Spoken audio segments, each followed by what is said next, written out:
sales of Ken Livingstone's autobiography remain stuck at 1. In Hampstead, Patsy Kensit and Liam Gallagher enjoy a quiet afternoon in the park.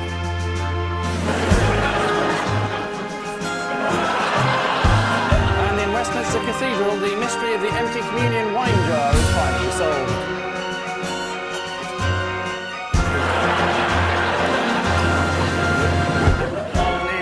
Team, a presenter who recently reminded us I haven't read the news since 1982, something of a disadvantage on top of the news quiz, Angela Ripper.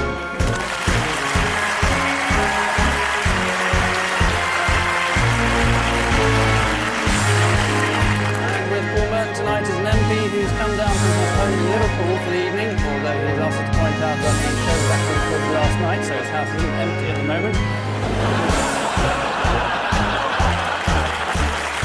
Critical foil MP. So, round 1 is where the show starts beginning to commence. Ian and Angela, your arresting images. Well, that's the ground force team at work, isn't it? They're doing a makeover, I think, on Parliament Square. And, oh yes, there's Charlie Dimmock wearing a very fetching... They called it guerrilla gardening. Guerrilla gardening? Yes, they attempt to put a lot of vegetables in the centre of London, which they did.